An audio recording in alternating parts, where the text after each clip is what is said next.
Hola.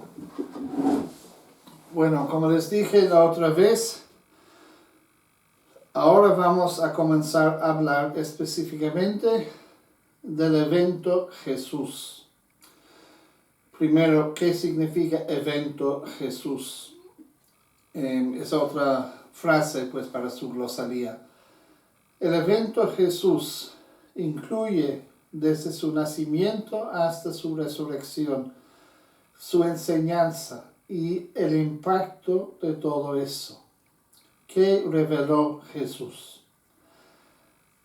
Cuando comenzamos a hablar de la persona de Jesús, se puede hacer desde muchos puntos de vista.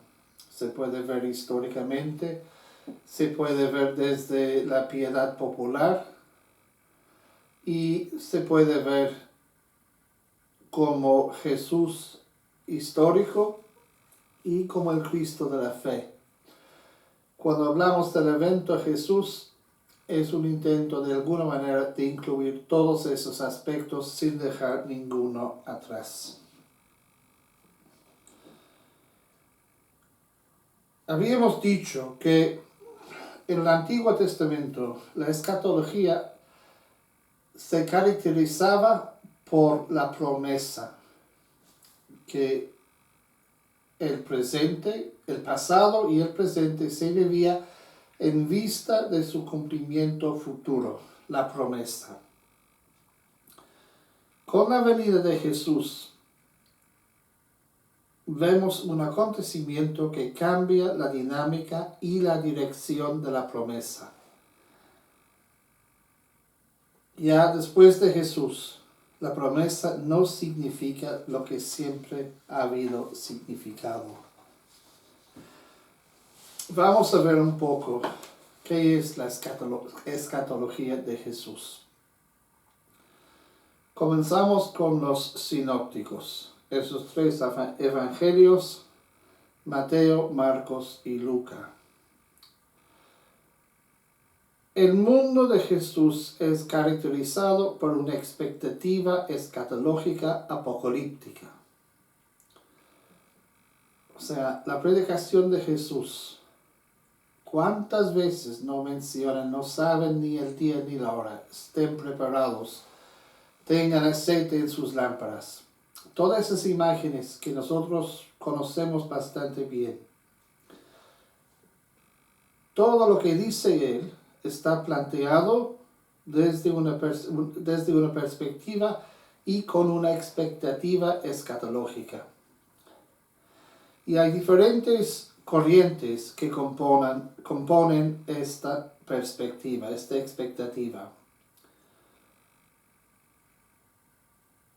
Primero, Jesús toma una actitud en que la cuestión escatológica se ubica al centro de su mensaje.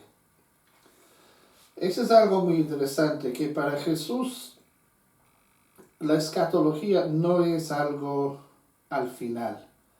Es algo que empapa todo lo que dice, su manera de vivir. Y eso pues nos da una pauta muy importante para llegar a conocer y a saber que para Jesús la escatología es sumamente importante. Es más, no se puede entender realmente el mensaje de Jesús sin tomar en serio la parte escatológica. Segundo, Jesús se sitúa en la línea profética. Al igual de los profetas, él se libera del peso teológico del pasado para situar la cuestión de la salvación en el mundo actual en que sus oyentes vivían. Igual que los profetas del Antiguo Testamento, Jesús llama la atención al pueblo para que cumpla con su misión de ser pueblo de Dios. ¿Cuántas veces menciona Jesús que no ha venido solamente para los hijos de Israel? Lo hace de muchas formas.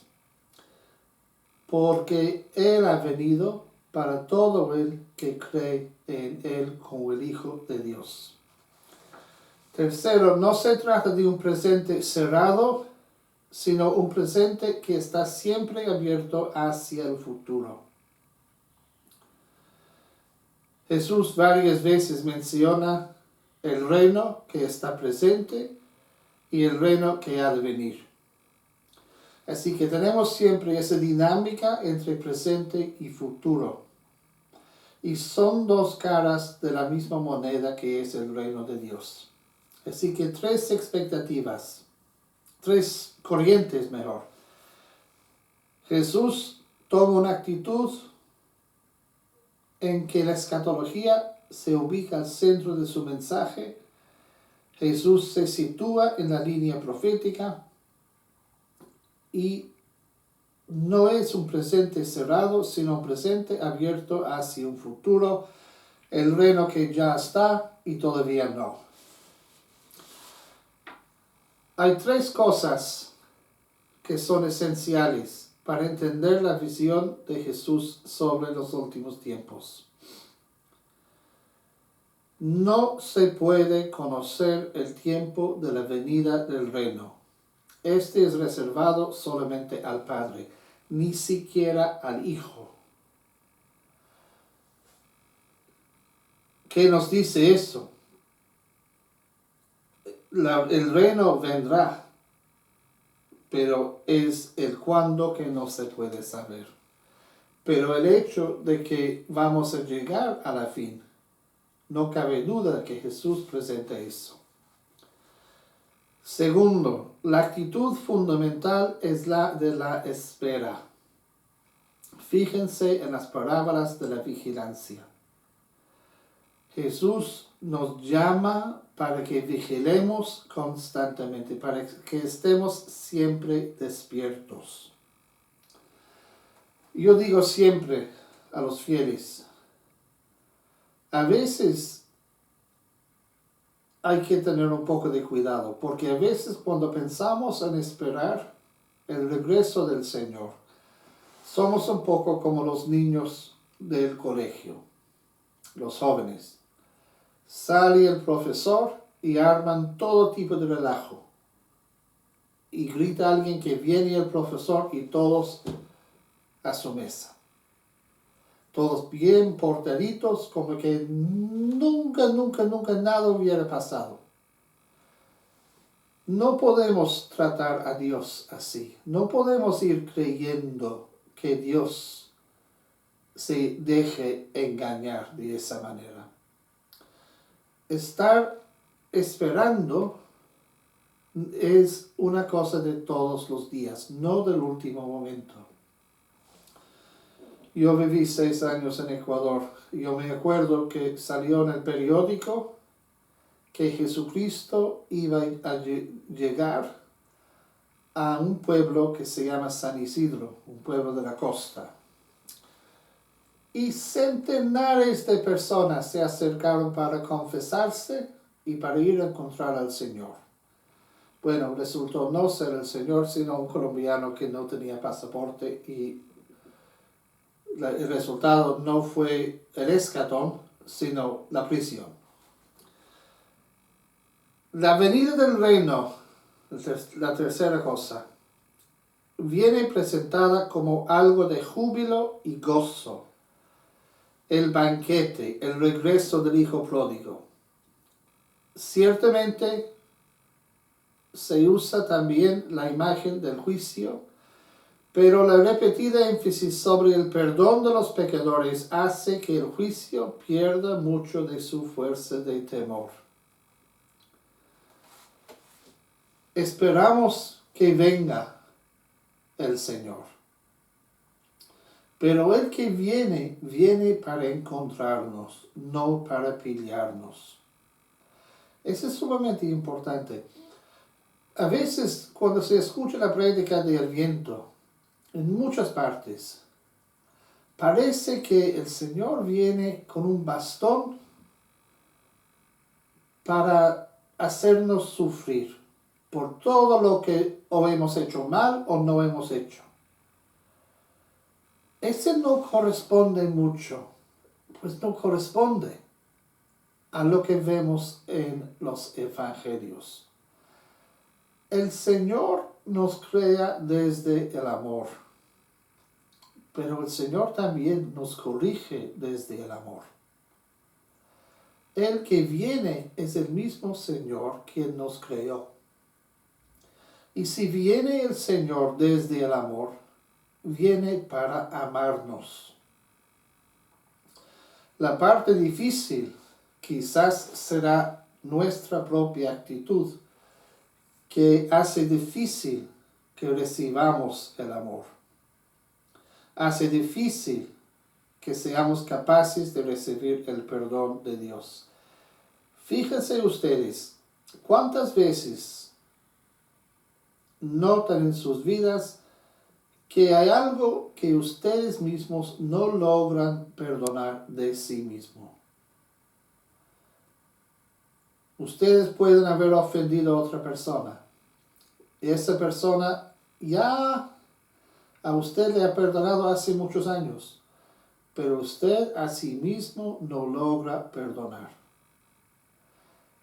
El recuerdo de lo que pasó en el pasado sigue surgiendo a la mente, sigue trayendo sentimientos de culpa y de vergüenza. Yo les voy a decir una cosa. No existe persona adulta que no haya cometido cosas que no quisiera ver en el periódico. Cualquier persona humana comete errores. Cualquier persona humana ha hecho cosas en su vida que no quisiera dar a conocer a todo el mundo. Ustedes que vienen al seminario, cada uno viene con su historia. Cada uno viene de su familia. Y las familias, como sabemos, ya son cosas complicadas. No es posible que vengamos como una hoja blanca. Venimos todas con luces y sombras. Pero yo les voy a decir una cosa. A veces pensamos que la tarea de la vida cristiana es de irnos quitando las sombras. No es cierto. Tus sombras, tus momentos difíciles, tus momentos hasta de vergüenza o de culpa, todas esas contribuyen a tu perspectiva, tu manera de relacionarte con el mundo, tu propia sabiduría. Que tú estés contento de haber tenido esas experiencias o no es otro discurso.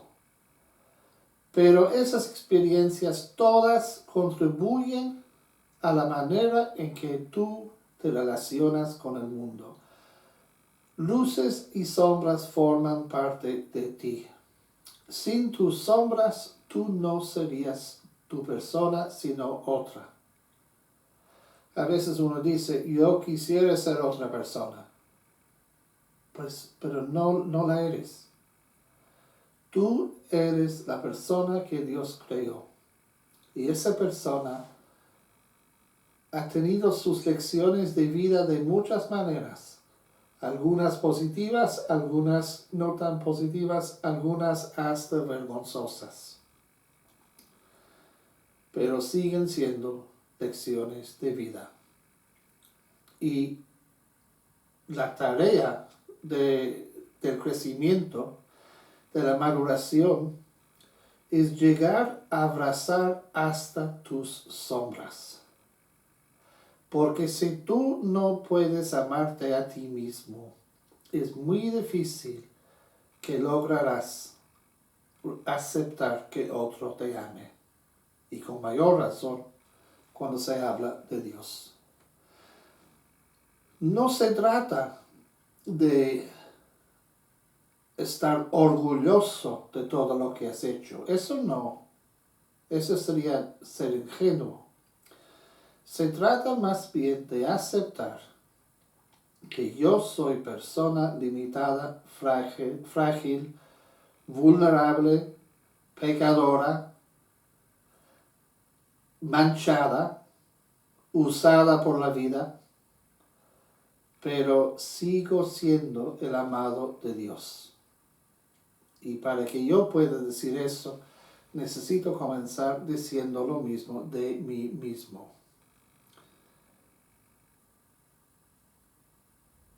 ¿Cómo llegué a eso? Así sí, con el perdón de los pecadores. Cuando en el Nuevo Testamento vemos las imágenes que usa Jesús para hablar del fin del mundo, ciertamente existe el elemento de juicio, de eso hablaremos después. Pero por el momento quisiera enfocarme en las parábolas de vigilancia que tienen que ver tanto con celebrar bodas, banquetes, también el regreso del hijo pródigo. ¿Qué es la visión, la característica de estos encuentros que vemos en el Nuevo Testamento? Mayormente de alegría, perdón, de celebración. Así que cuando estamos en Adviento, no estemos como muchos enfatizando, viene el Señor con su bastón. Mejor enfatizar, viene el Señor para festejar con nosotros. La tarea mía frente a esa llegada es de ponerme en condiciones en que yo pueda estar tranquilo en su presencia. Ese comienza desde el amor, pasa por el amor y termina con el amor, comenzando con el amor hacia mí mismo. Así pues, en pocas palabras hemos visto la escatología de los sinópticos. Pero en ningún momento, noten, en los sinópticos, salimos con la impresión de una destrucción. O sea, todos los ejemplos que vemos mayormente, ciertamente ese elemento de juicio, a eso regresaremos, pero mayormente celebración. Bueno, una palabra sobre la escatología de Pablo. Para Pablo, la conciencia de que el reino ha llegado en la persona de Jesús rompe el esquema anterior de espera. El esperado ya ha venido. La reflexión escatológica de Pablo y también de Lucas, por tanto, se concentra en el transcurrir del tiempo entre la resurrección de Cristo y su venida, su regreso, la parusía. En Pablo se pueden identificar dos fases en el desarrollo de su escatología. Al principio, Pablo espera la venida de Jesús dentro de un plazo de tiempo más o menos corto, igual como hemos visto en el contexto de la primera carta de Pedro, en la primera charla. Los primeros cristianos pensaban que Jesús iba a regresar muy pronto. Más tarde, como no ha venido, esta espera se convierte en una teología de la esperanza. Y es muy interesante notar que con ese cambio, esa teología de la esperanza no toma en cuenta la cuestión del tiempo de una forma precisa. Habiendo tenido la experiencia de estar esperando que en cualquier momento llegue el Señor, mientras esas comunidades van madurándose en la fe, llegan a reflexionar de una manera mucho más abierta acerca de la esperanza. Lo que impulsa este cambio es la creciente realización en Pablo de que la conversión de todo el pueblo de Israel no va a suceder en tiempo corto. sino después de la conversión de los paganos, y solo entonces vendrá el fin. Fíjense en Romanos 11:5. Comienza esta teología de la esperanza a desarrollarse desde la perspectiva que se fija en que el pueblo de Israel no se ha convertido totalmente. En la primera fase, su escatología está más ligada a la escatología judía, pero en la segunda fase identifica la escatología con la muerte y resurrección de Jesús. En esta segunda fase, los contenidos de la escatología se anticipan y se les hace coincidir con el acontecimiento de la muerte y resurrección de Jesús. Así, la victoria sobre las dominaciones y potestades ya ha llegado a pasar. La salvación está ya presente. La venida de Cristo viene presentado como la manifestación externa y gloriosa de su presencia oculta. Oculta porque no se ve, porque no está físicamente presente. La idea de juicio en Pablo viene reemplazada por la idea de una reconciliación en Cristo. Fíjense en Romanos 5:9, Romanos 8:1 al 34. Es muy interesante porque considerar esas dos cosas paralelamente, la idea de juicio y la idea de la reconciliación en Cristo, nos ayuda a comprender que el juicio no es como juicio legal para Pablo, es más bien una manera de reestablecer la relación correcta entre el hombre y Dios. La relación dañada por el pecado, restaurada en Cristo, nos invita a ser reconciliados con Cristo. Claro, somos libres. No somos reconciliados con Cristo a la fuerza, pero se nos viene ofrecida esa gracia gratuitamente, es lo que significa gracia. Y esa gracia no es otra cosa que el amor y el perdón de Dios.